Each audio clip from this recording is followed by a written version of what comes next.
Essa noite eu quero falar sobre Jesus Cristo. Quero fazer a pergunta: quem é Jesus? Muitos de nós temos cruzes gravadas em nossas Bíblias ou penduradas no pescoço, mas não conhecemos realmente Jesus. Você sabe, quando você chega ao Brasil, ao Rio de Janeiro, há uma enorme estátua de Jesus. É um marco do Rio, de dia e de noite. Ela tem 40 metros de altura. São 40 metros de uma ponta dos dedos à outra, com os braços estendidos. Alguém chamou este ano, neste país, de o Ano de Jesus. Uma das emissoras transmitiu recentemente uma minissérie sobre Jesus. Minha filha escreveu um livro chamado Só Me Dê Jesus. Há um movimento entre os adolescentes que faz a pergunta: o que Jesus faria? Quase todo mundo já ouviu falar de Jesus, mas milhões não sabem realmente quem ele é. Eles não o têm em suas vidas e em seus corações. E o mundo hoje está à procura de um Messias que venha nos salvar. Muitos anos atrás, o profeta Ezequiel disse: procurei entre eles um homem, mas não encontrei nenhum. Em outras palavras, Deus estava procurando alguém sobre quem ele pudesse colocar sua mão, abençoar e usar. E ele não encontrou ninguém disposto a se render completamente e entregar sua vida a ele. O mundo hoje, se você ler os jornais e assistir aos telejornais, está correndo loucamente rumo, eu creio, ao Armagedon. Essa noite, no Oriente Médio, estão lutando de novo pelas mesmas coisas pelas quais lutam há centenas de anos.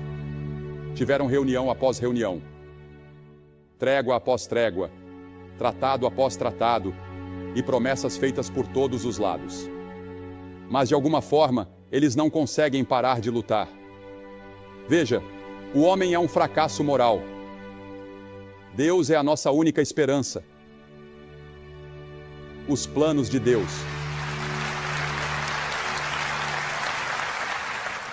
Os planos de Deus já estão formados e estão claramente declarados nas Escrituras. E à sua direita, no céu, está sentado um homem que foi desprezado, ignorado e rejeitado pelos homens quando veio à Terra pela primeira vez, e que ainda é rejeitado e ignorado pela maioria da raça humana. Deus prometeu que ele será o futuro governante do mundo. Ele irá destruir todo domínio, toda autoridade e poder. Está chegando o dia em que todo joelho se dobrará diante dele e toda língua confessará o seu nome. Este ano, 2000 depois de Cristo, o calendário que usamos todos os dias remonta ao nascimento de Jesus. Não podemos fugir dele. Nossa geração não pode escapar de Jesus. Ao longo dos anos, tantas peças, livros, óperas e filmes foram feitos sobre Jesus. Em março e abril, as revistas Newsweek e US News and World Report publicaram reportagens de capa sobre ele. Na sua matéria de capa sobre ciência e ideias, a US News trouxe o título: Por que Jesus morreu? Por que há tanto interesse por Jesus hoje? Essa é a pergunta que você tem feito? Quem é essa pessoa que fez mais para transformar a história humana do que qualquer homem que já viveu? Ele viveu apenas 33 anos. Sua jornada mais longa foi de menos de 160 quilômetros. Ele é apenas um herói popular ou um revolucionário? Ou ele é quem disse ser o Filho do Deus vivo? Quem é essa pessoa que exige que o chamemos de Filho de Deus e o sigamos até a morte? Sabemos que ele era um homem. Ele era completamente humano. Ele era o homem representativo. Ele era o homem por inteiro. Ele foi identificado e contado entre os transgressores. As Escrituras dizem 83 vezes no Novo Testamento que ele é chamado de Filho do Homem. Há muitos lugares nas Escrituras que nos lembram de sua humanidade. A Bíblia ensina que ele teve fome. A Bíblia ensina que ele estava cansado, na parte de trás de um barco ele dormia. Ele conheceu as alegrias da amizade. Ele foi mal compreendido e desprezado. Ele chorou no túmulo de um ente querido. Ele teve que lutar contra a tentação e suportar a decepção. Ele afirmou ser o único Filho de Deus antes que o mundo existisse ou antes que a raça humana existisse. Ele disse: no princípio era o Verbo, e o Verbo estava com Deus, e o Verbo era Deus. E Jesus disse: antes que Abraão existisse, eu sou. Com essas palavras, Jesus se separou de qualquer outra pessoa que já viveu. Em outras palavras, Jesus disse: antes que Abraão nascesse, eu sempre sou, o eterno presente. Não há passado com Jesus e não há futuro com Jesus. Tudo está no sempre presente. E Ele está falando com você essa noite. E Ele está falando com todos nós, coletivamente e individualmente. Em Colossenses 1 diz: pois nele foram criadas todas as coisas que há nos céus e na terra, visíveis e invisíveis, sejam tronos, sejam dominações, sejam principados, sejam potestades. Tudo foi criado por Ele e para Ele. E Ele é antes de todas as coisas, e por Ele todas as coisas subsistem. Todo este estádio se despedaçaria se não fosse pelo fato de que é Ele quem o mantém unido. A declaração de Pedro em Mateus 16:16. Tu és o Cristo, o Filho do Deus vivo. Quando Ele veio a Belém, aquilo não foi o seu nascimento ou o seu começo. Ele já existia. Aquilo foi sua encarnação. Quando Jesus veio a Belém, não foi o lugar de sua origem, foi sua encarnação. E o Verbo se fez carne e habitou entre nós. Sabe, é interessante para mim que Jesus nunca pediu desculpas pelo pecado. Ele desafiou outros a provarem qualquer erro em seu pensamento ou em qualquer coisa que ele tenha feito. Como explicamos Jesus em comparação com qualquer outro indivíduo que já viveu? Como explicamos Jesus em relação a qualquer outra pessoa? Qual é a causa básica do ódio, da ganância, da luxúria, da guerra hoje, da injustiça racial e da divisão racial? Jeremias deu a resposta. O coração é mais enganoso que todas as coisas e desesperadamente corrupto. Quem o conhecerá? O rei Davi disse: em pecado me concebeu minha mãe. Eu nasci em pecado, disse Davi. Ele disse: fui formado na iniquidade. A Bíblia diz em Mateus 15 que do coração procedem maus pensamentos, homicídios, adultérios, prostituições, furtos, falsos testemunhos e blasfêmias. Eu acho que precisamos fazer algo a respeito das armas. Mas esse não é o verdadeiro problema. O problema mais profundo está em nossos corações. Pois do coração procedem maus pensamentos e homicídios,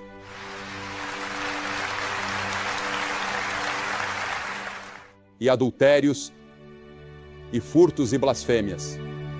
Todas essas coisas vêm do coração dos homens e das mulheres.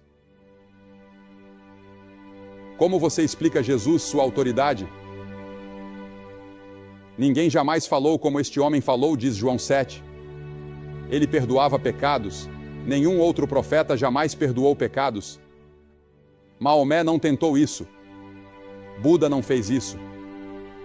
Ninguém mais na história jamais disse: teus pecados estão perdoados. Ele também tinha autoridade sobre a natureza. Quando o mar estava revolto e a tempestade rugia, ele apenas levantou a mão e disse: cala-te, aquieta-te. E o mar se acalmou e a tempestade cessou. Ele tinha autoridade sobre as doenças. Toda pessoa doente que veio até ele com fé e que ele tocou, foi curada. Mas e quanto à sua morte? Diferente de qualquer outra pessoa que já existiu.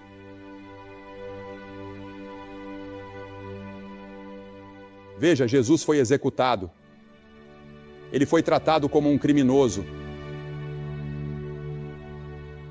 Ele levou sobre si os nossos pecados. Ele se fez pecado por nós, aquele que não conheceu o pecado. Você consegue imaginar uma pessoa sendo a própria encarnação do pecado? Foi isso que Jesus foi na cruz. Isaías 53 diz: o Senhor fez cair sobre ele a iniquidade de nós todos. Em 1 Pedro 2:24 está escrito: Ele mesmo levou em seu corpo os nossos pecados sobre o madeiro. Miqueias diz que todos os nossos pecados foram lançados nas profundezas do mar.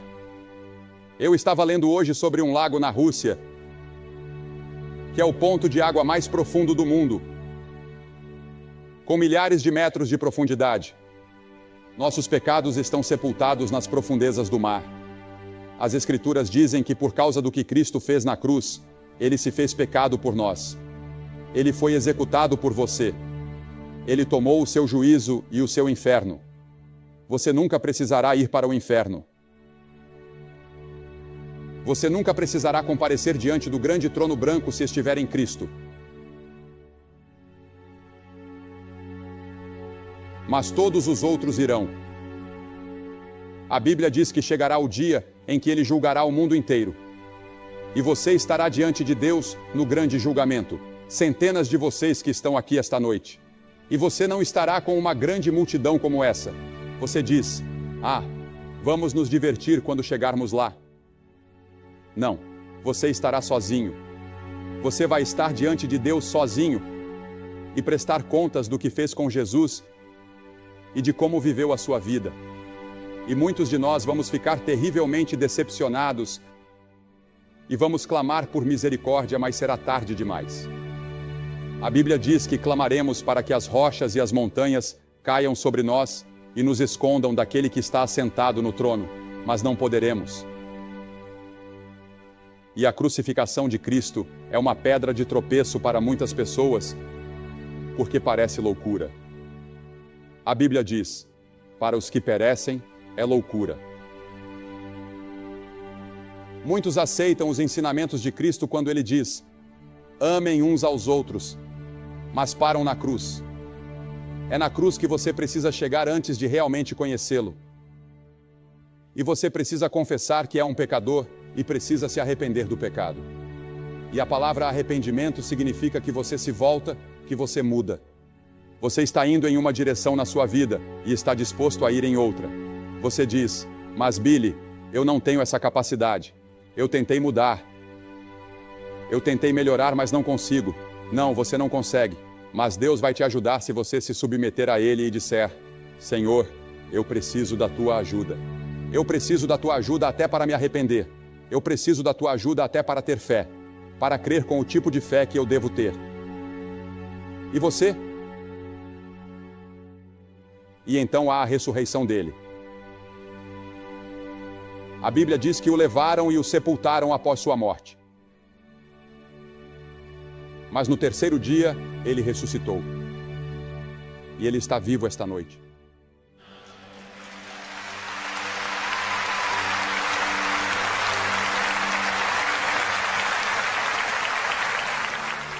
Quando alguns dos discípulos foram até o túmulo onde ele foi sepultado,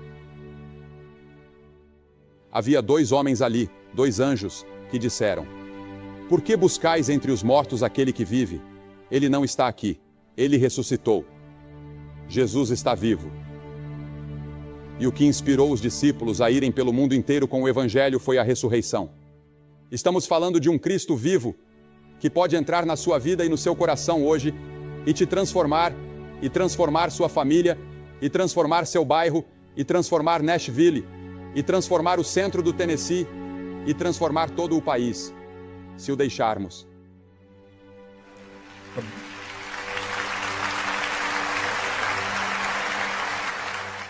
A Bíblia diz que, se com a tua boca confessares o Senhor Jesus, e em teu coração creres que Deus o ressuscitou dos mortos, serás salvo. Você precisa crer que ele não apenas morreu, mas que ressuscitou. Isso é metade. Uma metade é que você se arrepende. Você vem e diz: ó Senhor, eu sou um pecador. Me arrependo por ter pecado. Por favor, me perdoa e me ajuda a mudar. Mas então você precisa viver a vida. E ali o Cristo ressurreto está, através do Espírito Santo, para te ajudar a viver a vida depois que você veio a Cristo. Se Cristo não ressuscitou, então ele não é Deus. E a tremenda força na história permanece sem explicação. O apóstolo Paulo, no caminho para Damasco, estava perseguindo cristãos e matando cristãos. Ele odiava Jesus. E um dia houve uma luz brilhante, e ele caiu de joelhos e soube que era Jesus. E ele disse: "Quem és tu, Senhor?" Em Atos, capítulo 9. E essa é a pergunta que você precisa responder. Quem é Jesus? Essa é a pergunta da nossa geração. Quem é Jesus? Jesus afirmou. Se Jesus afirmou ser Deus sabendo que não era, ele foi um enganador. Se ele achava que era Deus e não sabia a diferença, ele era um lunático. Jesus foi quem disse ser Deus manifestado em carne. Pense nisso. O Deus Todo-Poderoso, que criou as estrelas e os planetas e todo esse universo, e que sustenta tudo isso.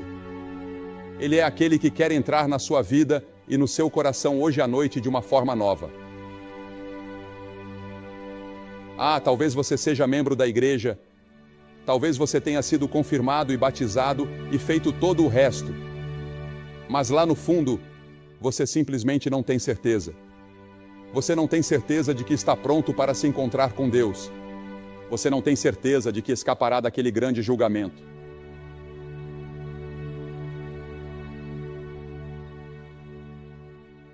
Você precisa encarar a pergunta que Pilatos fez. Que farei então de Jesus, chamado Cristo? Pilatos lavou as mãos. Esta noite, você pode lavar suas mãos e sair e deixar o estádio e voltar à vida antiga. E nada terá acontecido. Mas Paulo estava temeroso. Ele tremia, estava atônito, estava maravilhado. Mas ele fez a pergunta certa. Senhor, que queres que eu faça? E Jesus lhe disse: levanta-te e vai. E é isso que Jesus está dizendo a você nesta noite. Lá nas arquibancadas e aqui embaixo neste campo. Levanta-te e vai. Levante-se do seu assento e faça um novo compromisso com Jesus. E tenha certeza de que seus pecados foram perdoados. Veja, esta pode ser a única chance que você terá. O resto da sua vida é esta noite. Você pode não conseguir voltar a essas reuniões nesta semana. Você talvez nunca mais tenha outro momento como este, quando o Espírito Santo está falando com você, como está falando esta noite. E Jesus diz em Apocalipse 3:20: Eis que estou à porta e bato. Se alguém ouvir a minha voz e abrir a porta, entrarei e cearei com ele. Jesus está batendo na porta do seu coração nesta noite. Ele quer entrar no seu coração. Ele quer mudar sua vida. Ele quer ter um impacto na sua comunidade, na sua família e na sua vida. Ele quer te dar paz e alegria que você nunca conheceu antes. Ele quer perdoar todos os seus pecados e quer te dar a certeza de que, se você morrer esta noite, irá para o céu.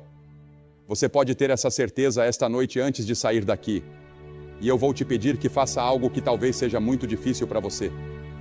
Mas quando Jesus morreu naquela cruz, Ele estava morrendo por você. Porque Ele te amou. E Ele está te pedindo que venha e abra seu coração para Ele esta noite.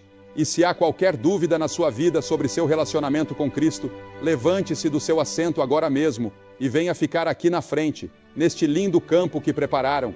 Se você estiver com amigos ou parentes, eles vão esperar por você. Venha e fique aqui. E eu vou dizer uma palavra para você e fazer uma oração com todos vocês e dar um material para te ajudar na sua caminhada nos próximos dias. Levante-se e venha agora. Homens, mulheres, jovens, centenas de vocês, apenas levantem-se e venham ficar aqui. É só isso. Por esse ato, você está dizendo a Deus: eu abro meu coração para Jesus, que morreu por mim e que ressuscitou e que está vivo esta noite. E Ele está batendo à porta do meu coração. Eu posso sentir isso. Levante-se e venha. Vamos esperar por você agora. Se você veio com um grupo, eles vão esperar por você.